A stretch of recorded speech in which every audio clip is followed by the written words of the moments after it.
இன்னைக்கு நம்ம பார்க்க போகிற டாபிக் ஹைப்பர்லிங்க் இன் எக்ஸல். இந்த டாபிக் உள்ள போகிறதுக்கு முன்னாடி நம்ம சேனல் இதற்கு சப்ஸ்கிரைப் பண்ணாமல் பார்த்துருந்தீங்கன்னா சப்ஸ்கிரைப் பண்ணிவிடுங்க. கூடவே பக்கத்தில் இருக்க பெல் பட்டனையும் கிளிக் பண்ணிவிடுங்க. அப்போ தான் நான் போகிற எல்லா வீடியோஸும் உங்களுக்கு நோட்டிஃபிகேஷன்ஸாக வரும். இந்த வீடியோவை ஸ்கிப் பண்ணாமல் பாருங்கள், அப்போ தான் இதில் இருக்க லாஜிக்ஸ் உங்களுக்கு புரியும்.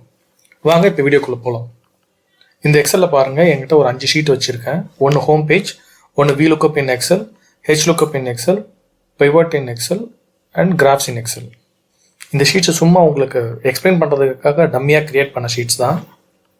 ஹைப்பர்லிங்க் கான்செப்ட் எந்த மாதிரி சுச்சுவேஷனில் யூஸ் ஆகும்னு பார்த்தீங்கன்னா, ஒரு லொக்கேஷன்லேருந்து இன்னொரு லொக்கேஷனுக்கு நீங்கள் டைரெக்டாக ஜம்ப் பண்ணணும், இல்லை எக்ஸிஸ்டிங் ஃபைல் ஏதாவது ஒன்று ஓப்பன் பண்ணணும், இன்டர்னல் டாக்குமெண்ட்ஸ் ஏதாவது நீங்கள் ஒரு கிளிக் பண்ணிவிட்டு அப்படியே ஓப்பன் பண்ணுற மாதிரி இருக்கணும். அந்த மாதிரி சுச்சுவேஷனில் உங்களுக்கு கண்டிப்பாக இந்த ஹைப்பர்லிங்க் ஆப்ஷன் உங்களுக்கு ரொம்ப யூஸ்ஃபுல்லாக இருக்கும். வாங்க அதுக்கு 2 எக்ஸாம்பிள் பார்க்கலாம். இப்போ நம்ம நார்மலாக ஒரு ஷீட்டை ஓப்பன் பண்ணணும் அப்படின்னா நம்ம என்ன பண்ணுவோம், இப்போ கிராஃப்ஸ் இன் எக்ஸல் ஓப்பன் பண்ணோம்னா இப்போ கிராஃப் இன் எக்ஸல் நான் கிளிக் பண்ணணும், இல்லை பிவட் இன் எக்ஸல் நான் ஓப்பன் பண்ணணும்னா பிவட் இன் எக்ஸலில் நான் கிளிக் பண்ணணும். பட் இப்போ இருக்கிறது நீங்கள் ஹோம் பேஜில் இருக்கீங்க, பட் டைரெக்டாக நீங்கள் பண்ணணும் அப்படின்னா நீங்கள் இங்கே போயிட்டு பிவட் இன் எக்ஸலில் கிளிக் பண்ணால் தான் உங்களுக்கு பிவட் இன் எக்ஸல் ஓப்பன் ஆகும். இது 5 ஷீட்டுன்றதால உங்களுக்கு விசிபிளாக இருக்குது. ஃபார் எக்ஸாம்பிள் ஒரு 40-50 ஷீட்ஸ் இருக்குன்னு வச்சுக்கோங்களேன். அந்த மாதிரி டைமில் நீங்கள் ஸ்க்ரால் பண்ணி தான் தேடி தான் அதை கண்டுபிடிச்சி ஓப்பன் பண்ணணும். அந்த மாதிரி டைமில் நீங்கள் இங்கே கண்டென்ட்டை பேஸ் பண்ணி நீங்கள் கிளிக் பண்ணாலே உங்களுக்கு அந்த பர்டிகுலர் ஷீட்டும் ஓப்பன் ஆகிடும். இதில் பாருங்கள், இப்போ கிராஃப்ஸ் இன் எக்ஸலுக்கு நான் ஒரு ஹைப்பர் லிங்க் க்ரியேட் பண்ணுறேன். இது க்ரியேட் பண்ணோன்னா நீங்கள் இந்த செல்லில் கிளிக் பண்ணிவிட்டு ரைட் கிளிக் பண்ணி இங்கே பார்த்தீங்களா லிங்க்ஸ்னு ஒரு ஆப்ஷன் இருக்குது. இந்த லிங்க்ன்ற ஆப்ஷனை கிளிக் பண்ணிங்கன்னா இந்த மாதிரி ஒரு ரிப்பன் உங்களுக்கு ஓப்பன் ஆகும். இதில் பார்த்தீங்கன்னா இன்சர்ட் ஹைப்பர் லிங்க்னு ஒரு ஹெடர் இருக்குது பார்த்தீங்களா. இப்போ இதில் எந்த ஆப்ஷன் லிங்க் டூன்றதில் எந்த ஆப்ஷன் நம்ம யூஸ் பண்ணால் பிளேஸ் இந்த டாக்குமெண்ட், ஏன்னா நம்ம பர்டிகுலராக இந்த ஷீட்ஸில் இருக்க டாக்குமெண்ட்டை தான் நம்ம ஓப்பன் பண்ண போகிறோம். அதனால் பிளேஸ் இன் திஸ் டாக்குமெண்ட்டை கிளிக் பண்ணிக்கிட்டு இப்போ செல் ரெஃபரன்ஸ் பார்த்தீங்கன்னா இங்கே இருக்க ஷீட்ஸ் எல்லாமே விசிபிளாக இருக்குது. இப்போ நம்ம எதுக்கு லிங்க் பண்ண போகிறோம்னா கிராஃப்ஸ் இன் எக்ஸலில் தான் நம்ம வந்து லிங்க் பண்ண போகிறோம். அதனால் கிராஃப்ஸ் இன் எக்ஸலில் கிளிக் பண்ணிக்கிறோம்.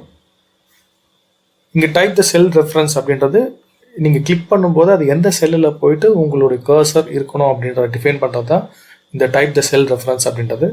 அது let it be in A1 reference அப்படி இருக்கட்டும், இல்லை உங்களுக்கு எது தேவையோ நீங்கள் அங்கே கிளிக் பண்ணிக்கலாம். இப்போ கிராஃப்ஸ் இன் எக்ஸலில் கிளிக் பண்ணிவிட்டு நான் வந்து ஓகே கொடுத்துட்றேன்.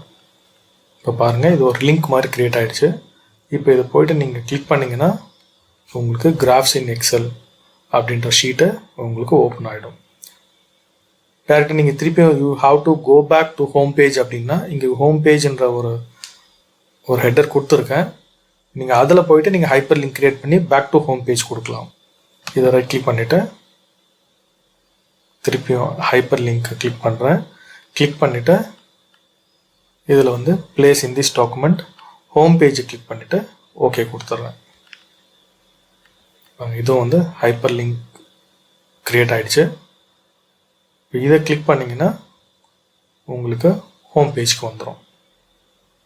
இப்போ நாங்கள் A1 செலக்ட் பண்ணதால இங்கே A1 காமிக்குது. சப்போஸ் நீங்கள் வந்து B11 அங்கே செலக்ட் பண்ணியிருந்தீங்கன்னா B11க்கு வந்திருக்கும். இப்போ பாருங்கள், இதை ரைட் கிளிக் பண்ணி இது நம்ம எடிட் பண்ணிக்கலாம். எடிட் ஹைப்பர் லிங்க் கொடுத்தா அந்த ஷீட் உங்களுக்கு ஓப்பன் ஆகிடும். இப்போ B11 தான் நம்ம இங்கே பார்த்தது. ஸோ B11 கொடுத்துட்டு ஓகே கொடுத்துட்றேன். இப்போ இதை கிளிக் பண்ணிங்கன்னா பார்த்தீங்கன்னா B11 செலக்ட் ஆகிடுச்சு. இன் சிமிலர் வே நம்ம எல்லாத்துக்குமே ஹைப்பர் லிங்க் இதே மாதிரி க்ரியேட் பண்ணலாம். இது வந்து பிவட்டை. ஸோ பிவட்டை கிளிக் பண்ணிவிட்டு ஓகே கொடுத்துட்றேன். ஸோ இப்போ பிவட்டுக்கும் க்ரியேட் ஆகிடுச்சு. இதை கிளிக் பண்ணிங்கன்னா உங்களுக்கு பிவட் எக்ஸலுக்கு ஓப்பன் ஆகிடும். இது வந்து சேம் ஷீட்டில் இருக்கிற டேட்டாவை ஓப்பன் பண்ணுறதுக்கு உண்டான ஆப்ஷன். இப்போ எக்ஸ்டர்னல் டாக்குமெண்ட் ஏதாவது ஓப்பன் பண்ணணும் அப்படின்னா இங்கே வந்து ஓப்பன் HLOOKUP ஃபைல் அப்படின்னு க்ரியேட் பண்ணிக்கிறேன். க்ரியேட் பண்ணிவிட்டு இதை ரைட் கிளிக் பண்ணி ஹைப்பர் லிங்க் ஓப்பன் பண்ணுறேன். ஓப்பன் பண்ணிவிட்டு இப்போ வந்து நம்ம எக்ஸ்டர்னல் ஃபைல் ஓப்பன் பண்ணுறதால நம்ம எக்ஸிஸ்டிங் ஃபைல் அப்படின்ற ஆப்ஷனை கிளிக் பண்ணிவிட்டு இங்கே நான் சில ஃபைல்ஸ்லாம் வச்சுருக்கேன். இதில் வந்து நம்ம HLOOKUP அப்படின்ற ஃபைலை ஓப்பன் பண்ண போகிறோம். ஸோ HLOOKUPன்றதை கிளிக் பண்ணிவிட்டு நம்ம ஓகே கொடுத்துட்டோம்னா இங்கே வந்து அங்கே லிங்க் கிரியேட் ஆகிடுச்சு. இப்போ இதை கிளிக் பண்ணிங்கன்னா உங்களுக்கு அந்த HLOOKUP ஃபைலே ஓப்பன் ஆகிடும். எக்ஸிஸ்டிங் ஃபைல் உங்களுக்கு ஓப்பன் ஆகிடும். இந்த வீடியோ உங்களுக்கு ரொம்பவே யூஸ்ஃபுல்லாக இருக்கும்னு நினைக்கிறேன். அப்படி யூஸ்ஃபுல்லாக இருந்துச்சுன்னா ஒரு லைக் போட்டு விடுங்க. கூடவே உங்கள் ஃப்ரெண்ட்ஸுக்கும் ஷேர் பண்ணுங்கள். மறக்காமல் நம்ம சேனலை சப்ஸ்கிரைப் பண்ணி பக்கத்தில் இருக்க பெல் பட்டனை கிளிக் பண்ணிவிடுங்க. தேங்க்யூ ஃபார் வாட்சிங்.